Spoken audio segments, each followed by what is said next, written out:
किसी भी शेयर को परचेस करने के लिए फंडामेंटली 3-4 चीज़ें हमें हमेशा चेक करनी चाहिए।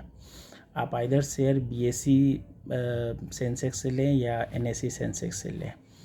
जैसे कि आप बुक वैल्यू, किसी भी शेयर का बुक वैल्यू 10 रुपये से नीचे नहीं होना चाहिए। क्यों? क्योंकि 10 रुपया वो मिनिमम अमाउंट है कि यदि वो कंपनी डिलिस्ट हो जाती है मार्केट से तो एटलीस्ट 10 रुपया पर शेयर एटलीस्ट इन्वेस्टर को मिलेगा। ठीक है।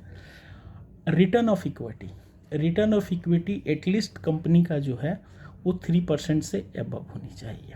3% से नीचे होने का वैसी कंपनियों का रिटर्न ऑफ इक्विटी कोई मतलब नहीं बनता है, क्योंकि आज के समय में बैंक में ही आपका 4.5-5% ईयरली दे ही देता है। तो यदि मान लीजिए मैं ऐसी कंपनी का कोई शेयर परचेज़ कर रहा हूँ जिसका रिटर्न ऑफ इक्विटी सिर्फ 3% से भी नीचे है, तो मेरे को लगता है कि मैं उसे अच्छा FD खरीद दूँ।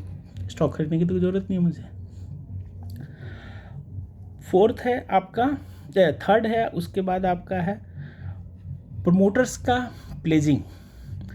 प्रमोटर्स यदि उधार दे रही है कंपनी, उधार लेके कंपनी चला रही, तो मैं समझता हूँ उसकी फाइनेंशियल जो कंडीशन है वो जो उधार लेके कंपनी चला रही है वो बहुत फैक्टर्स करेगी। सपोज दैट किसी कंपनी का ऊपर मान लीजिए डेप्ट है 100 करोड़ रुपया और उसने ये 100 करोड़ रुपीज़ कंपनी के शेयर प्लेस करके लिए हैं। तो सपोज दैट 500 करोड़ की कंपनी में यदि 100 करोड़ रुपया अपने शेयर प्लेस करके ली है, तो जो बैंक भी प्लेसिंग की है वो उसके डिसीजंस पे इंटरफेरेंस करेगी, क्योंकि वो नहीं चाहेगी कि उसके जो लोन्स हैं वो बेड डेब्ट्स में या NPA में कन्वर्ट हो। तो बेटर है हमें ऐसी कंपनियों का सिलेक्शन करना चाहिए जो एटलीस्ट जिसकी प्लेजिंग जो हो वो 5% से ऊपर ना हो।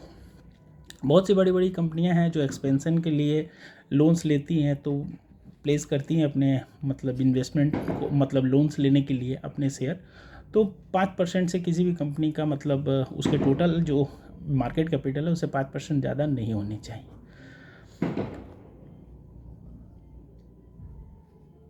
सेल्स, कंपनी का किसी भी कंपनी का जो सेल्स हो एटलीस्ट उसका सेल्स जो है 1 करोड़ से अबव होनी चाहिए।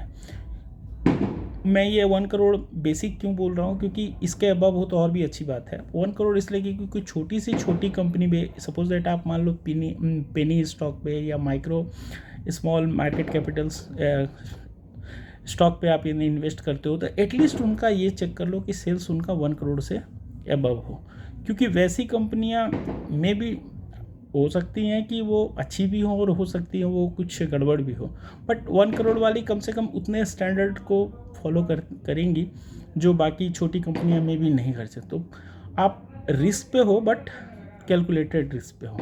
तो एटलीस्ट 3-4 ये पैरामीटर्स आप यदि चेक करके आप किसी भी कंपनी का परचेस करते हो, प्लस आप ये देखते हो कि उसके 3 to 4 क्वार्टर एटलीस्ट उसका जो सेल्स जो रेशियो है वो इंक्रीजिंग मोड में है। प्लस ये भी आप देख सकते हो कि यदि कोई फॉरेन इन्वेस्टर उसमें इन्वेस्टिंग रेशियो जो है उसका बढ़ा रहा है या घटा रहा है, तो आप इसके थ्रू मीन्स ये 4-5 मेजर क्राइटेरिया है किसी भी स्टॉक्स को आपको परचेज करने के लिए, आइदर वो ब्लू चिप हो, मिड कैप हो या मान लो कि माइक्रो मिनी हो। तो ये कुछ क्राइटेरिया है जिसके थ्रू आप शेयर परचेज करते हो, तो चांसेस ऑफ जो क्या कहोगे लॉसेस का काफ़ी कम हो जाता है। That's all.